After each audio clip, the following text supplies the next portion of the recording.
They'd come to serenade his spirit, one that loved music and would surely have been pleased by the selection.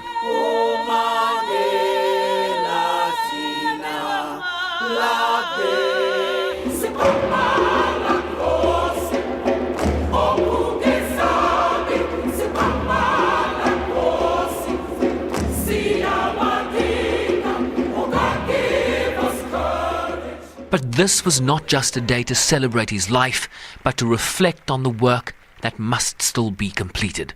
Don't celebrate Mandela tonight if you're not willing to fight for the principles that he stood for. Don't lionize 27 years in jail, and you don't even have the courage to fight for minimum wage and livable wages. Mandela fought his fight. He lived his life. He can rest in peace because he lived in peace. The theme from speaker to speaker was that Madiba's legacy would fade if those left behind did not embody the best of his qualities. Madiba's wisdom and goodness were the brightest stars in our moral galaxy. His courage inspired all who struggled for justice. His vision gave sight to those who otherwise might have been blinded by hate. His truth will live forever. You get no star of approval for being an armchair activist.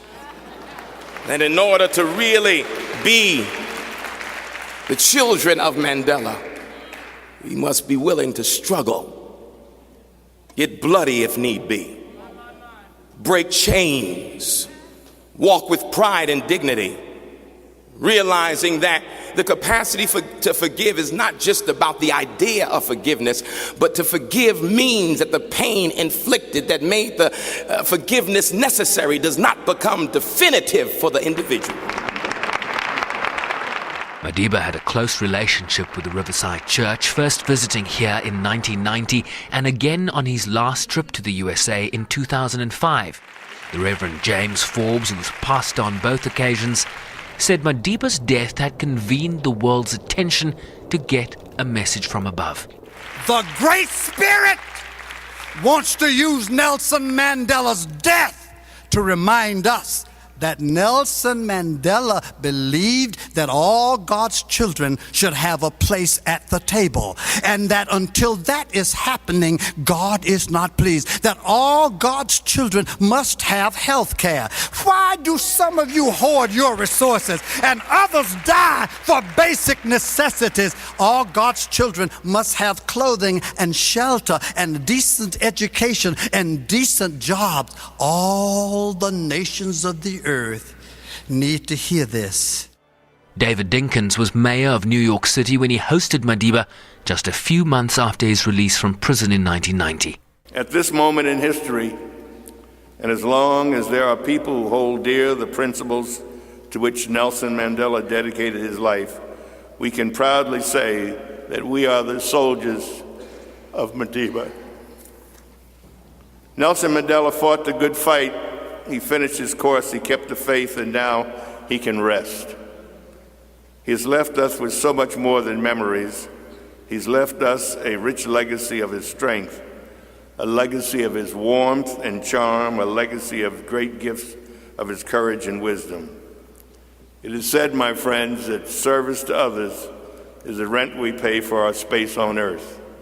Nelson Mandela departed us paid in full.